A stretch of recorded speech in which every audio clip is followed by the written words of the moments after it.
So is that your time to apply citizenship? For global talent candidates, there is a special pathway for them to become an Australian citizen faster. Now, if you apply in the global talent under the distinguished talent visa, and provided that you are required to travel overseas as Australia citizen, this might be you may be likely to participate in a campaign, or that you have a job assignment. Now, job assignment, that's very limited requirement for that. You must make sure this job, it's an Australian listed company. So that it is faster way to become Australia citizen if you got global talent visa approval. So, but this is a very limited situation. Generally speaking, to become Australia citizen, you must meet residential requirement, which is you must remain in Australia 3 out of 4 years. 3 out of 4 years. Now, for that 4 years period, you can have any visa during that period of time. So it doesn't mean that if you spend, for instance, 3 years in Australia as a student, and the 4th year you receive a global talent visa. Now, under this circumstance, if you stay in Australia for that period, at least 3 years being a student, right? Now, on the 4th year, after you pass the 4th year, which means after you pass for 1 year after your permanent visa is approved, then you can apply Australian citizen.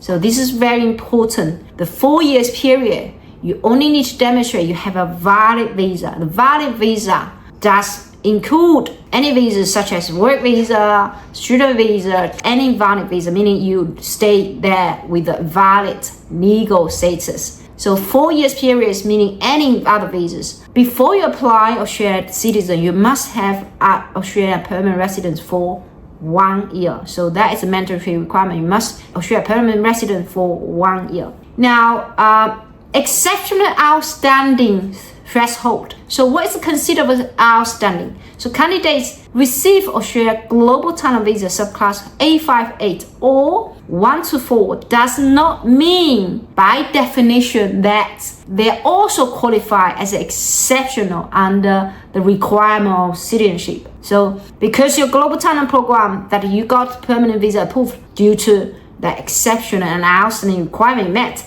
it doesn't mean you can use the same criteria to meet the citizenship requirement of exceptional outstanding. So that's a different pathway, by the way. Okay. Now, if you want to secure a compelling case for citizenship, I have to tell you, this is much harder than people think about that, because you have to have a national interest. For instance, if you want to participate in Olympic, and you want to become Australian citizen, so participate in global stage, then the government might consider to give you citizenship now because you're going to represent the Australian government, right? Australia society. So this way, they will definitely going to consider your case. But if you want Australian citizen faster, just because you want it, does not mean that's enough. It's not compelling at all. Or you want to stay with family members. So what won't compel you to be Australian citizen without staying in Australia? What compels you to do that? Is that something that you contribute greater good? This is they want to understand. Are you going to contribute greater good to the whole society, or just for your own benefits because you don't want to wait longer? Usually, for you to waive this waiting time, usually very hard case. So some candidate ask me, because I haven't been to Australia at all. Like I just stay here for 3 months after 4 years. Okay, now I apply for citizenship. Why? So everything we have to come back to the fundamentals. Why someone do that for you? We ask you to come here to work and study, work and expand your business, and under global time, you haven't been spending a day. Now you want to become Australian citizens because you don't want to renew the returning resident visa. Now, why is that the case? This is mostly very hard. Okay, so unless you have circumstance, as I said, you are about to represent Australia in global stage, or that your job assignment it's working for Australian listed company, so you have to work overseas in rough situation, but you could not basically spend any time in Australia, then they will probably consider that. That's even not guaranteed as well.